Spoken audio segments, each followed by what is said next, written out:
This episode was this close to turning into a Shakespearean tragedy of some sort. I loved all of the emphasis on the different relationships and how that interferes with the game. I was very entertained by this episode. Jack, did you feel the same way? I did. I thought it was pretty interesting, and I think you're absolutely right. It was literally one vote away from turning into that Shakespearean tragedy. We don't usually get that on the show, and I think it's nice to kind of feel the relationships coming up to the point where it could be that, and it almost was. And that's the climax you kind of hope for in Survivor episode. Most of the time it doesn't happen. But it almost did this episode, and just being that close, it felt pretty good. I mean, you mentioned that this all came down to one vote, and it literally did. So, I mean, I think we should just kind of get it out of the way now. Unfortunately, we had to say goodbye to Emily this episode. Emily played a fantastic game. I do feel that the episode kind of showed its cards with Emily being the one to go home, which we'll talk about when Emily goes on the journey. But Jack, before we went live, you and I were talking about what we think was Emily's sort of key mistake, which happened at the very beginning with her telling the tribe why Bruce voted for Julie. Oh, yeah. I mean, 100% one of the worst. It's not usually brought up as one of the worst things you can do in Survivor, but it is a really bad thing to do. Is when you're getting near the end game, it's at the early point of the game, at the very end of the game, people are going to look for reasons to target you. In the middle of the game, it's like, all right, we're just going to play with the alliances. We're just going to, make the moves we need to make. It's not about, hey, we can find anything. At the beginning, especially, it's like, hey, I didn't like this about you. You're gone. And everybody dogpiles. A little bit of the same deal here, except what Emily does is, right at the onset of the episode, tells the tribe how much she had a hand in getting rid of Bruce for no reason. Emily is a smarter player, and I don't know. I'm really thinking they put something in the water or put something in the rice, whatever rice they have left, because people in this episode, a couple of people played pretty bad. Really, really, really bad this episode. And Emily at the beginning, unforgivable. I wonder if this was sort of Emily's way to try to take credit for the move while you still can. And I think that the timing of it, I agree, maybe wasn't the right timing. And as we saw later in this episode, it wasn't. It instantly painted a bigger target on her back. I wonder if she could have done it in a different way where she basically admitted to it without going fully into detail about what it entailed to get Bruce. She could have just said, I asked Bruce not to play it. Bruce trusts me enough, and I asked him not to play it. Something like that could have been, because at the end of the day, he didn't play it, and he did vote for Julie. So, sure. I mean, you could easily do that. You can find a way to spin it to where it seems like you're less involved in it, but he still had a little bit of involvement to make Bruce come to the assumption that, hey, I got to vote Julie. Or the smarter move is just wait till final tribal council, because at that rate, at that point, Emily was pretty good. I don't think they were really going to have to worry about the whole, Emily kind of being a target thing. It's variable. Julie still could have gone home this episode without playing the idol. Emily still could have gone home this episode with Julie playing the idol. We don't know. But the point of it is, you hold on to that till final tribal council. You see what Marianne did in 42? Held on to the fact that she had the idol all the way to the end, pulled it out as a trump card.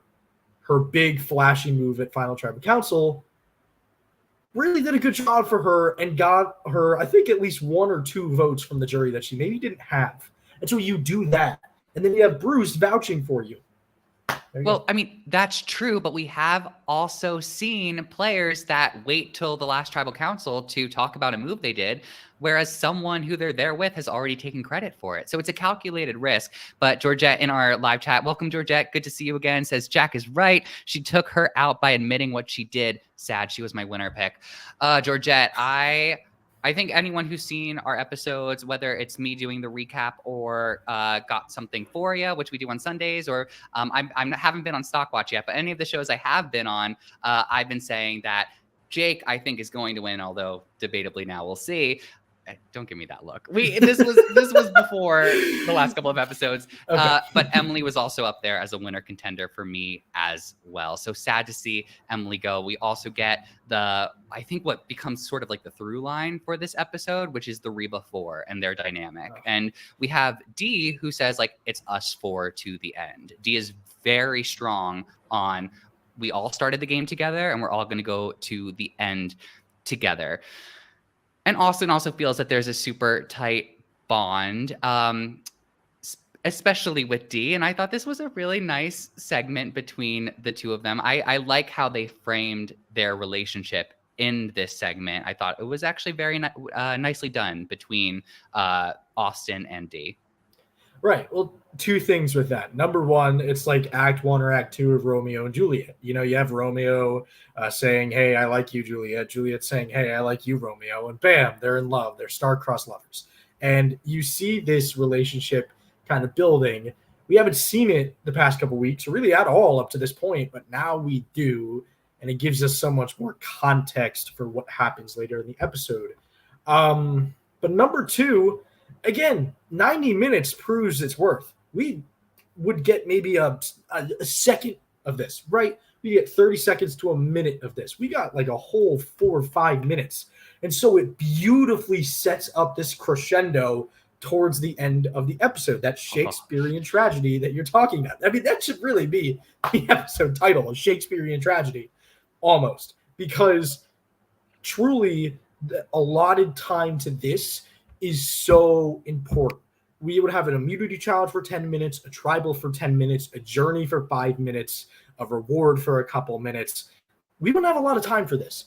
We needed this. And I think it's so important to see what happens later in the episode.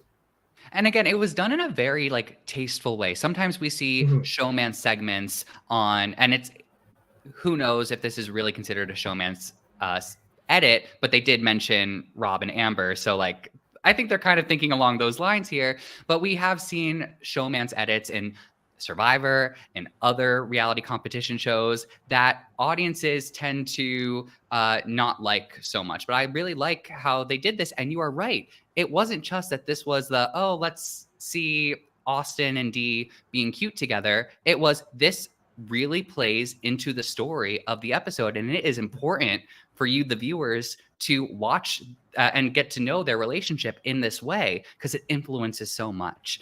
So you're right. It was so exciting to see the thought at Tribal Council. We were talking about a Shakespearean tragedy.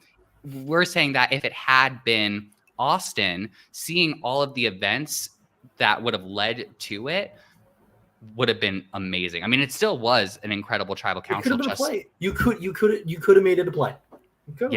Yeah. We saw in the intro that there was a clue to a rock draw. Because it was that rock, that bright green rock, I was already thinking, I was like, okay, we're either going to see this for a journey type of thing. Journey didn't come to mind, but I thought maybe something at the main beach, or I thought it was going to be in the immunity challenge of some sort. But we got the intro clue for the rock draw. I love the intro clues. I think they're so much fun and a great use of time as well. Then we check back on our tribe. And we get Jake's story as well. He's tired of being the backup vote. I think it's worth talking about just for a second because it doesn't really come back into play again later. But like we start to see, I would say, an alliance form between Keturah and Jake. Yeah, I think it's I wouldn't say it's a completely unlikely pair. I mean, they did come from the same original tribe. They did go to the same swap tribe as well. They've been together the whole game. So I don't think it's really that unlikely of a duo. However, they haven't really been on the same page of the book pretty much this whole game. You know, Jake's been mainly in Bruce's corner and Kelly's corner by association, while Keturah has been with mainly the girls and against Bruce. And so that has kind of separated Jake and Keturah. The whole time I was thinking, these two really don't have a lot against each other that we've seen. I mean, the only thing we really saw was episode 1 with the whole lawyer thing. I'm gonna say I'm not a lawyer from Katura. I'm gonna expose Jake for being a lawyer.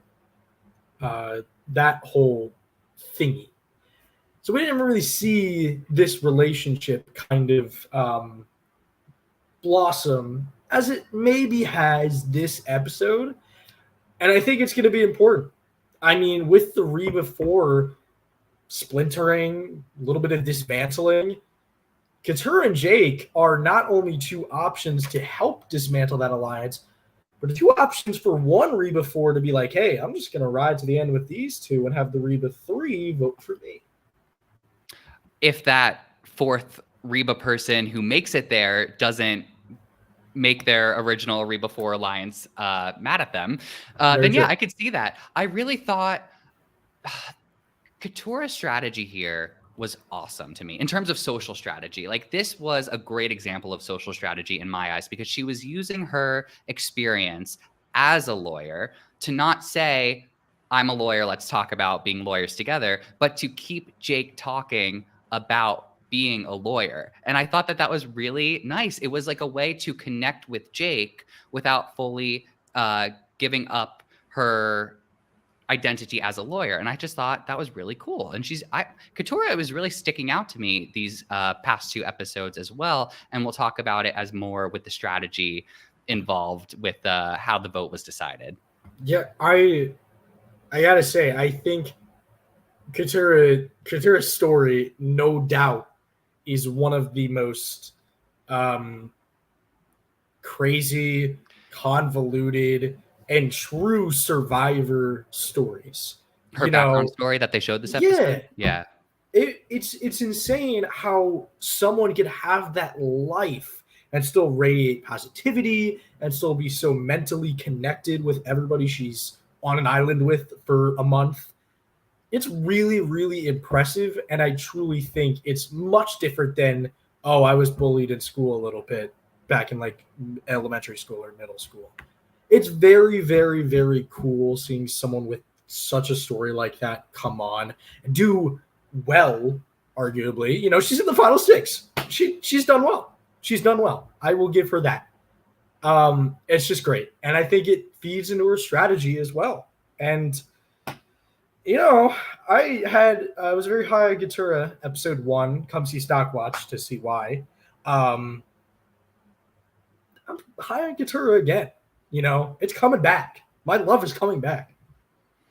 We have Randy in the chat who says the move against Reba needed to be made then. Randy, why don't you show your face on the podcast and say it yourself? Randy and Abraham couldn't be here tonight with us, but glad, Randy, that you're still chiming in.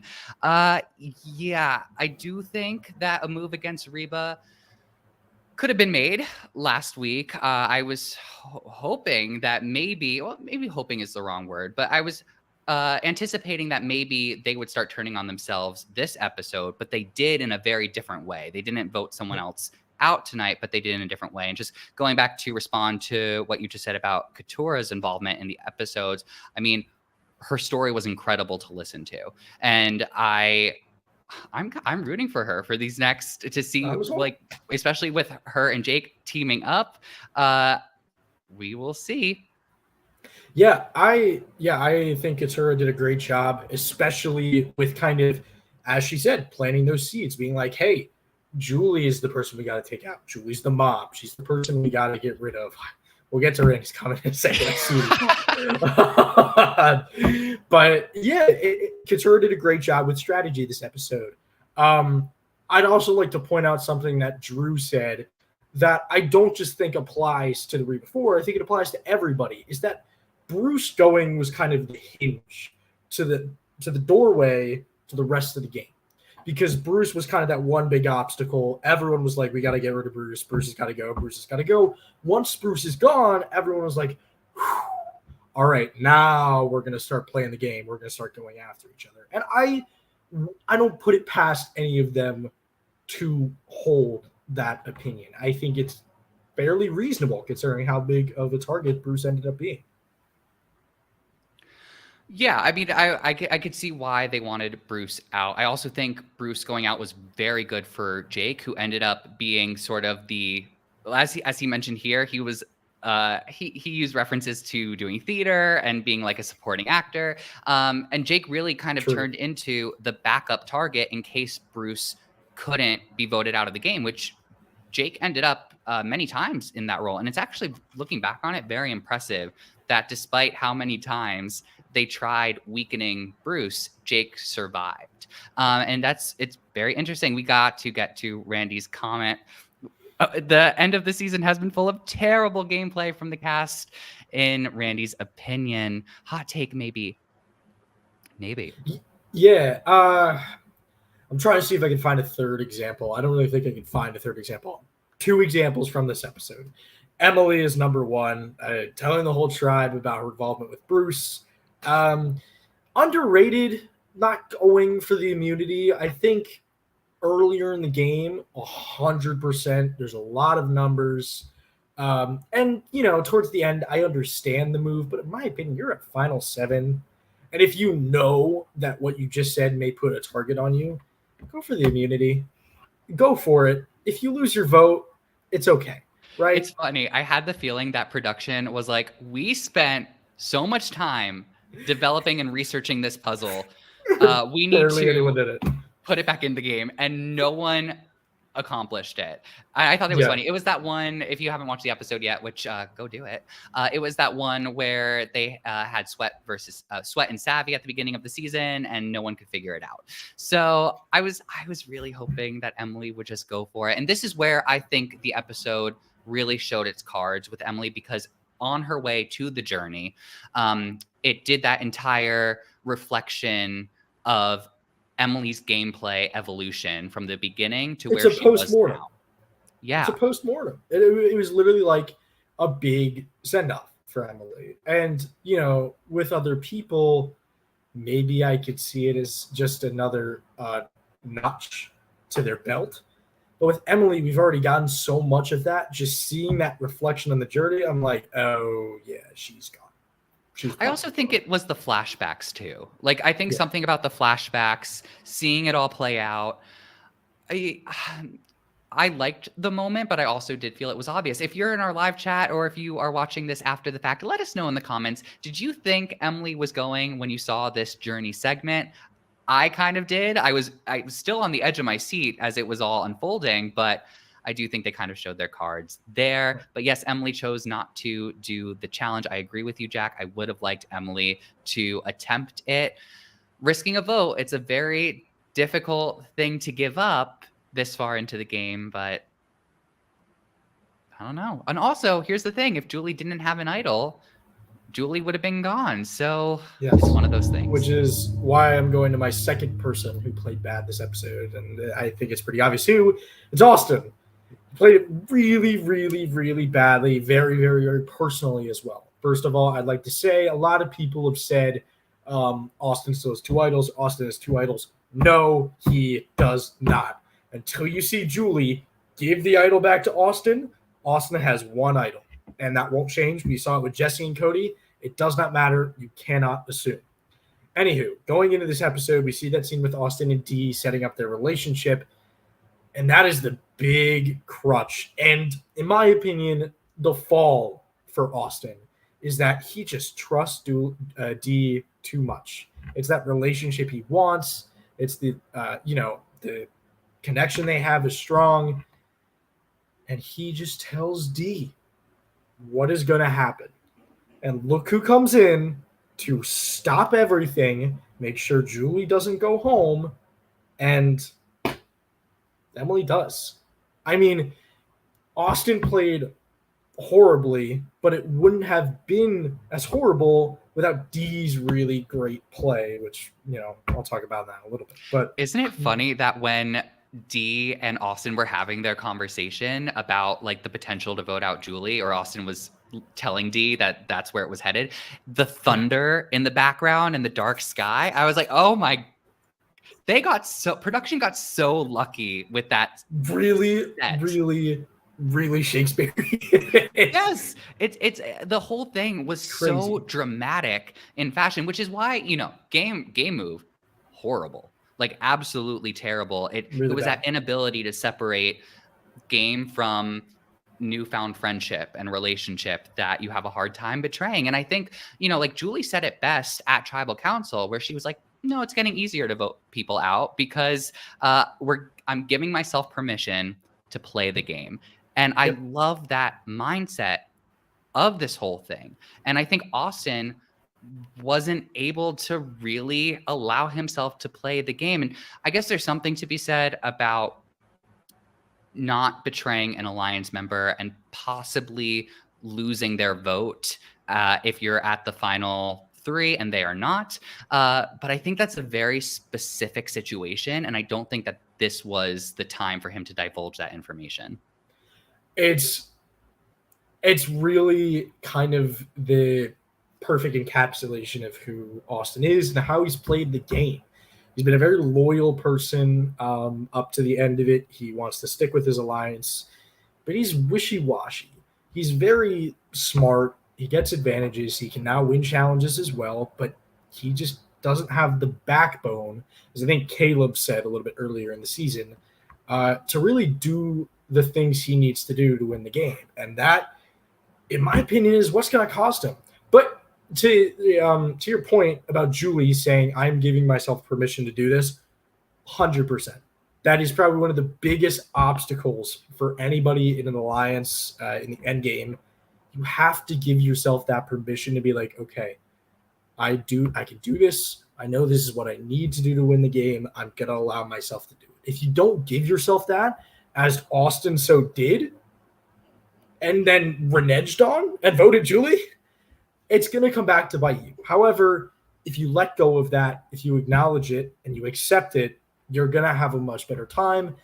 And while Julie had to idle and negated 6 votes, Julie's thought about it worked a lot better than Austin's. Do you remember the Tribal Council that Caleb got voted out? And what Jake's plan was he, Caleb, and then hopefully they could swing Katurah to vote with them against Julie, and then everyone else would vote Caleb, and they would force a tie. And their plan, they were really banking on Austin flipping his vote to stay in the game. Seeing Austin's gameplay in this episode, like, extra confirms it in my mind that if Katurah had voted with them, that plan had a really high likelihood of working then and there. Because I feel like Austin would have flipped if they drew rocks. And to see this sort of lack of risk taking, but also I will throw out, in the next time on Survivor, at the end of this episode, we see that it is Julie and Drew who are facing off against each other. And I don't know where Dee and Austin fit into that, but I'm curious to see where they go. Right. And I think that's the perfect segue for Dee, who I think's the winner.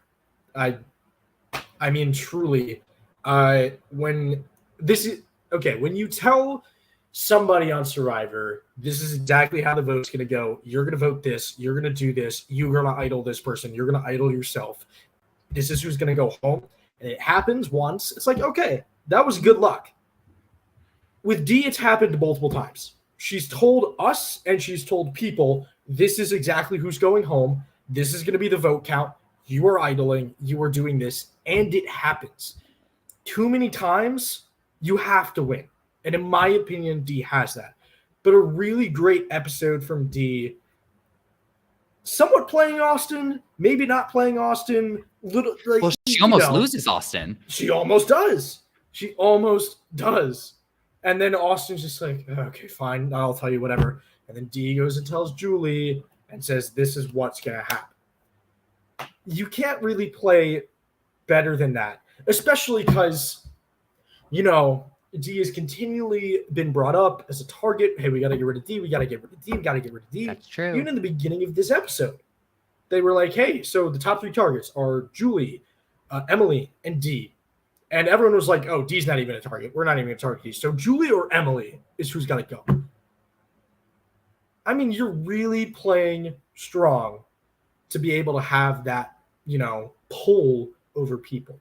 Now, the last thing I will say to kind of tack on to your previous point about seeing Julie and Drew kind of throwing pans at each other the next episode. Is that what they were doing?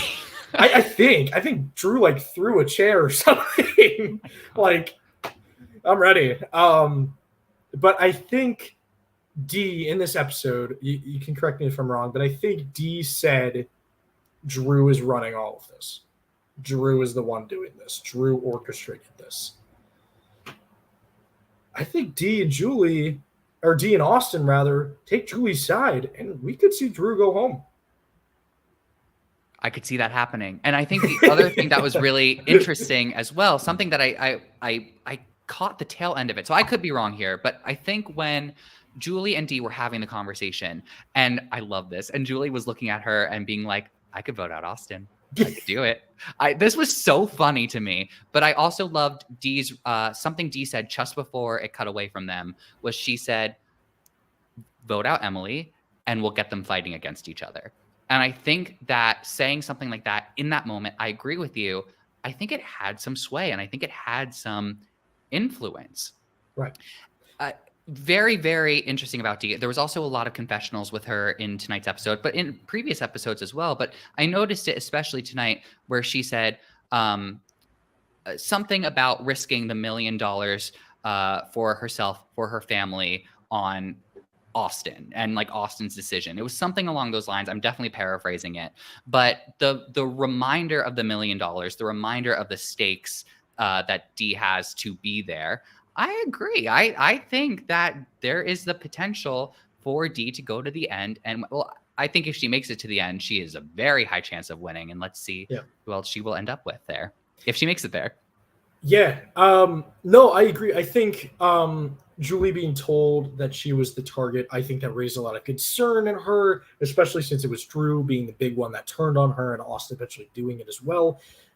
It really started to boil her blood. She really started to get a little bit angry, rightfully so. And when you get angry like that, you always want to just make it personal. You always want to be like, I'm taking revenge on you because you did this to me. I'm voting you out. Done.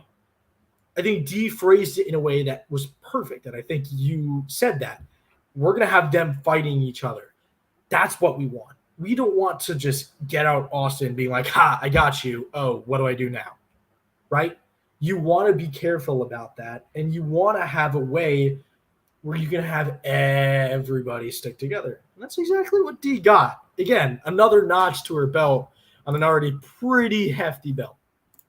I think this also shows from Julie why I think this is also a very strong move not to vote Austin out, is Julie showed that she was still technically protecting her alliance, although she knew that they were all voting for her, while the others showed that they voted for her. So it's kind of that thing of like showing your cards. Now Julie officially knows, and it's interesting. So I'm curious to watch Dee, Austin, and Julie next week. But what you said about Drew also, I think it's a really big possibility. It could be interesting. And I think one more thing I want to say about that is at the very beginning of the episode, we get the Review 4 all together. And they're like, hey, Final Four, Four, we're going to do this. Everybody turns on that except for Dee. Dee is like, I am sticking to this alliance to the end. Drew turns on them. Julie's like, I want to vote Austin. Austin's flipping on Julie. Everything's crashing down except for Dee. And I think that's a really important thing to look out for as well as we head into the last 2 episodes. There's only 2 episodes left? I think it's next. Yeah, I know. I always lose track as we get towards the end, and I know that the finale usually ends with 5 castaways remaining on the island. So you're right. I guess we are getting close. And that I've been enjoying this season. I know, Randy. I know you think there's been some terrible gameplay, especially in this merge section. I could see that perspective. I'm into it for the story. I like these castaways, game-wise or not. Randy also says, "Can we appreciate our lighting for a second?" Thanks, Randy. We try hard here. Actually, Jack, they're very complimentary of each other. Yeah, isn't that great? Red, blue, purple, kind of mixing in mine. I think we should take a very quick ad break, and then we're going to be right back to talk about the immunity challenge and all that unfolded after it as well.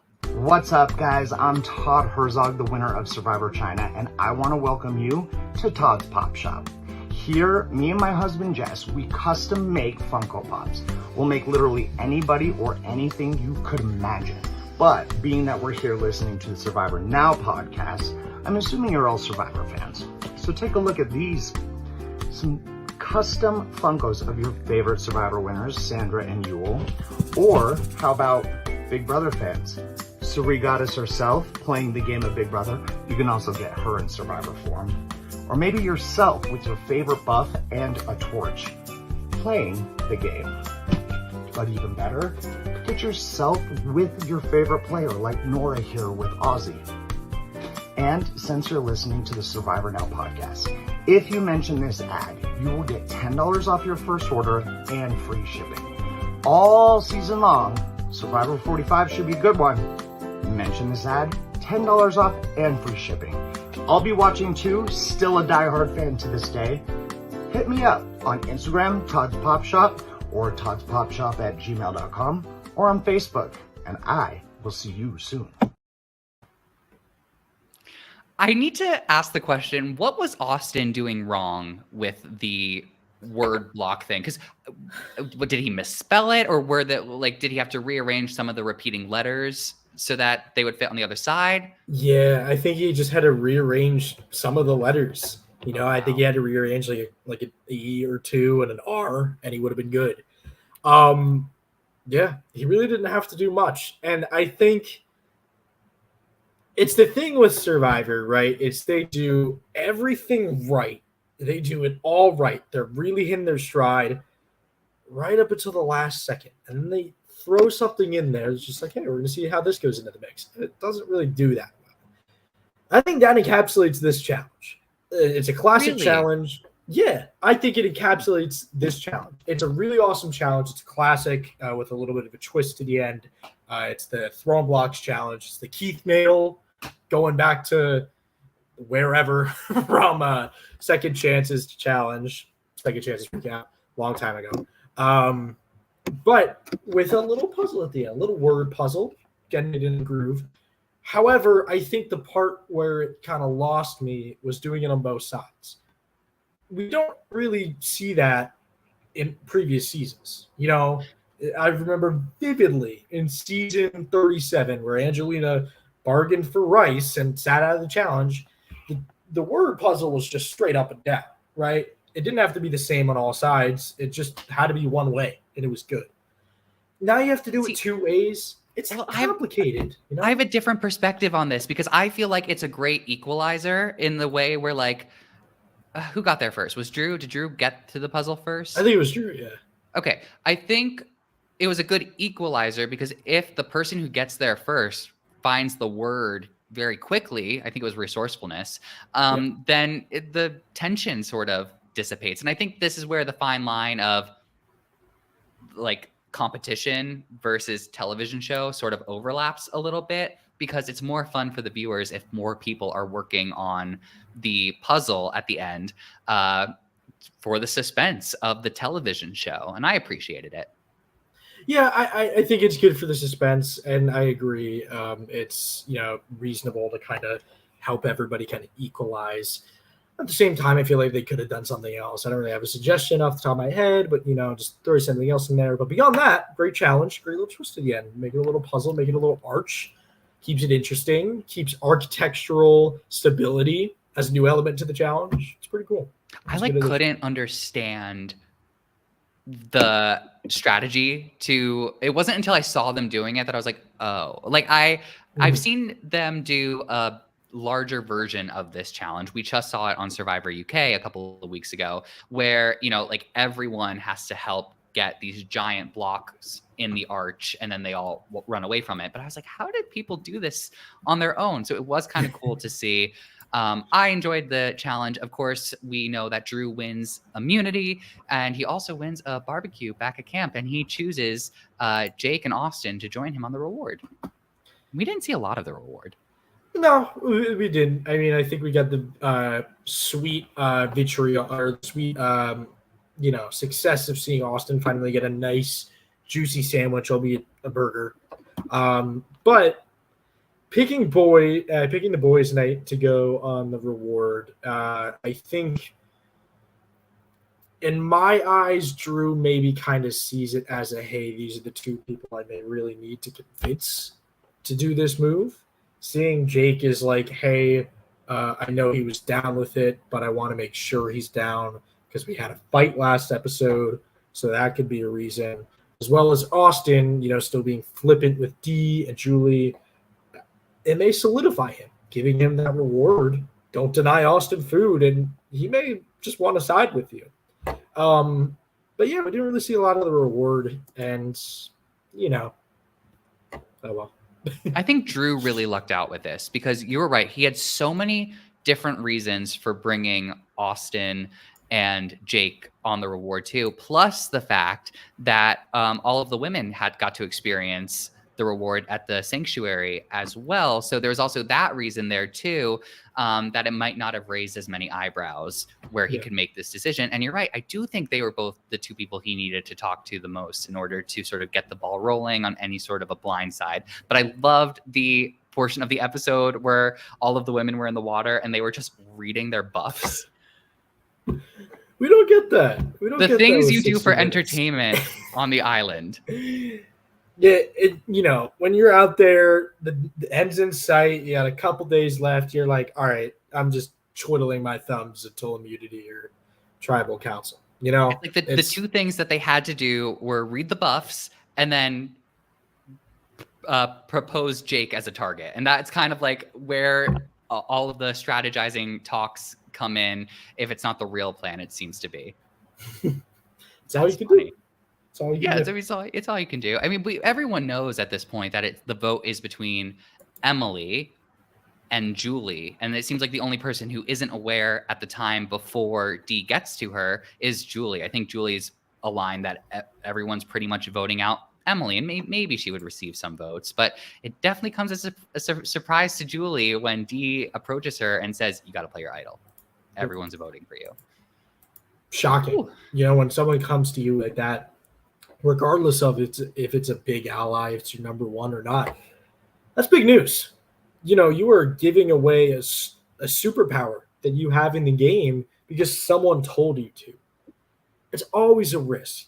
Like if someone goes up to you and say, hey, play your idol, you play it, and then you don't get any votes, what are you going to do? You have to trust the person you're with. I think that Julie trusted Dee a lot because we've seen Dee and Julie together. We've seen Julie kind of following what Dee has been kind of wanting to do the past couple episodes especially. We've seen this bond as early as the beginning of the game on the swap tribe, and the original tribe will throw in there as well. It's important to have that number one because there's such a key difference between a number one telling you got to play your idol and a person you don't really know how you feel with telling you to play your idol. If it's your number one, they're probably right. If it's the person you don't really know how you're feeling with, they could be trying to fake you out. You're right. I mean, Julie was processing a lot of different information at that time very quickly, and also coming to terms with the fact that two people in her four-person alliance had flipped on her. And if she didn't have that close relationship with Dee already, and all the stuff they've been through the first tribe swap where they first lost Drew and Austin and they were together, there's a chance that she may not have thought it was as big of a risk as it turned out to be. So, I mean, I did like seeing the Julie scramble. Like we talked about it before, the smile on her face when she was talking to Dee and she said, well, maybe we're going to vote out Austin. Like I thought it was so funny. I mean, this is one of those episodes where I think strategy lacking for me. Overall, I think there's still pockets of good game. But overall, I would say there's no wow moment of like putting a plan into action here. It just things sort of happen by accident or because someone unintentionally leaked information or intentionally leaked information in this case. So I kind of do agree with Randy. Should I get the thing back up here? I kind of do agree with this. And like, was it just how production put this specific episode together that I'm so entertained by? Maybe. I was entertained by it as well. I think the editors have been absolutely killing it this season with how they've just put it together, regardless of if it's a very easy boot or a very complicated boot. They've made it a very compelling story every single episode. And I think this episode is a triumph, not in the sense of the vote, because to me it was pretty obvious, and I'm sure to you it was pretty obvious as well, but I think it's just how it was set up. And I think with that comes one of the biggest problems out of 45 is not that 45 is inherently bad. I don't think it's a bad season at all. I think, it's great. I think it's great because of the editing. And I think there's only so much work you can do to elevate a glorified Pagani, right? In a way, a glorified Pagani. The Reba 4 makes it to Final 7. They start turning on each other a little bit, but all 4 of them are still at Final 6. The editors can only do so much to truly transcend the season. And so it makes you wonder, if we get a season like this, where some of the results are disappointing, we get 2 quits early on, what happens if we get a season with blindside after blindside after blindside after blindside after idle play, idle play, idle play, idle play, and we get just a crazy, over-the-top, chaotic season paired with fantastic editing? You could have the best season of all time. So it makes you wonder, if there was this type of editing in season 42, in 43, let's say, you put it in a different season to this level, it could change the season. Well, we also can't forget the 90 minutes, right? The 90 minutes is also a big reason why the editing is this way. And we talk about it on Got Something For You. That's our show on Sundays. You can join myself, Ollie, and Phil. We like to get really into the details about the edits of the episode. So it's a more in-depth review than just our initial reaction, which you are seeing right now, which is usually hosted by Abraham and Randy. But we were talking about the editing, and what I remember we talked about was seasons 41 through 44 felt like production and the game makers were throwing every single type of twist, idea into the game to see what works and what didn't. It was like a big testing pool. And now it feels like it's the editor's turn, especially with the 90-minute episodes, to stretch their muscles and see, okay, how can we tell the story in a way that's entertaining? And it's kind of cool. It's kind of cool to see even strategy light episodes have really nice moments because of the story that they're telling. Yeah, I mean, I think it started, I think the first time I noticed, especially when editors were starting to, hey, I'm going to start fooling around a little bit. I'm going to start having fun with the edit. Or obviously this season, episode 1, way back in David versus Goliath. In the first episode, they were like, Dan was like, nobody knows I have the idol right in my pants right now. And then they show the idol. They never do that. They've never done that on Survivor before. And I think they started experimenting with it, and I think it's led to this really glorified, fantastic amalgamation. But you're right about the point of kind of strategic versus a more kind of personal vote.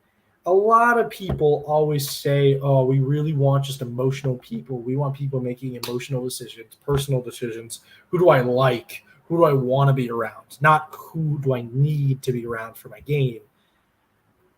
I do hope that now that we are getting this, that it's, finally, we're getting this. We're getting the emotional stuff. We can have our cake and we can eat the other cake, right? Yeah, they really focus on like themes, I think. Each episode has stuck to a very specific theme. And this one, it was very clear. It was personal relationships versus game.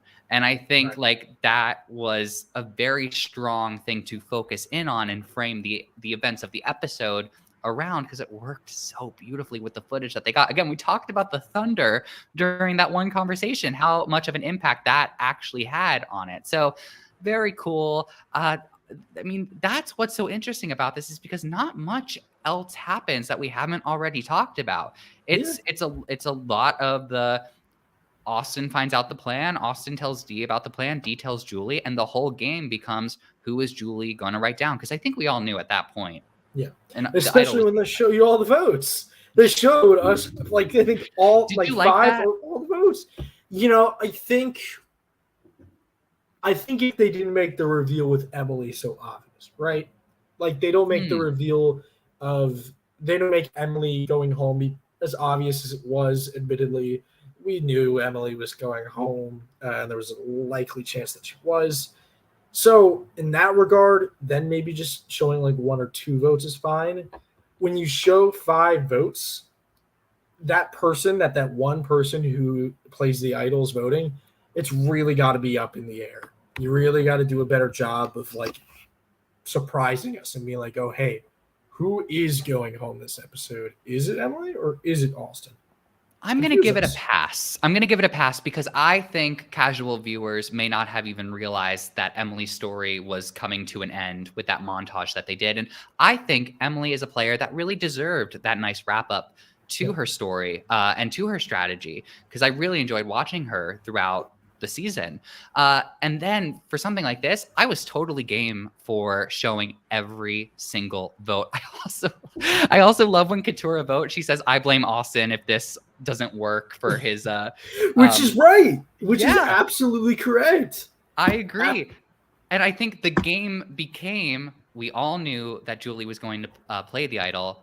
The game became, who was going to be the person voted out? Was it going to be Austin or was it going to be Emily? So I thought, I was still really intrigued. There was a part of me, Julie even said at Tribal Council, like, I'm going to have to vote for someone. I'm going to have to write someone's name down that I love just as much as the people next to me, which I was like, oh, this really could be Austin, and referencing D in that sentence, right? So like, I was still intrigued, although I did have the information about the Emily journey and seeing that nice wrap up and the edit there. But I actually really liked how they did this Tribal Council. I enjoyed it. I think it was a good ending, and I think it kind of encapsulated everything that was going on in the episode. It really truly brought up the theme of who's going home. Is it going to be this person who put personal above everything else in Austin, or really puts game over everything else in Emily? And to kind of sum up Emily's journey, I mean, start of the season? I think so. I would say Emily is the main character of Survivor 45. I would say so. Or I should say Emily is one of the main characters of Survivor 45. Because I do think that a lot of people got a lot of great story arcs. Emily, to me, felt like a very solid through line, especially because she was such a pivotal role in that Lulu tribe, and they kept going to every tribal council. So we got a lot of screen time with Emily and her story. What they showed on the journey, that edit, that culmination of everything that Emily went through in her game and her personal revelations throughout was so intriguing and endearing. So I would agree with that, Jack. And it's a good send off. It's like the rites of passage back from the mid-20s before they got completely extinguished. Except in Australian Survivor. Except in Australian Survivor. It's the rites of passage. It's it's a little reflection on your journey, some flashbacks. It was nice. And I think it's a good ending to one of the main characters, if not the main character. Bruce didn't get a big exit package, but he was a main character. Caleb was a main character. He didn't really get much of an exit package. Emily's the first one who really, really got that. And I think last episode, a lot of people were saying this is Emily's coronation. She's going to win the game. And I was like, let's temper expectations a little bit. I think her story is kind of drawing towards its close. It's more about the Reba 4 and how all that's going to fall out at this point. And that's how it's going to end. It's going to be what happens to this Reba 4 and who's making it out of the bloodbath. Exactly. I mean, we see that it's going to be the fallout of Julie and Drew will happen next week. And when one relationship crumbles, another one forms. And we have Jake and Katurah, who it looks like are going to officially team up as the last remaining Bello members. And let's see what they can do. I'm excited to see what happens after this. I think we're going to call it here. Thank you all so much for joining us on this episode 11 recap. Jack, I had such a great time talking about this episode. We're going to be here throughout the week. Jack, when is Stock Watch? Should be Friday at 1, unless Will's got some extreme circumstance. It should be Friday at 1 at the usual time. So be there. Definitely. And of course, we also have Survivor Social and Got Something For You, our shows that happen on the weekends. And of course, we're also covering this season of Survivor UK. So make sure you check that out as well if you enjoy all things Survivor, and we will see you later.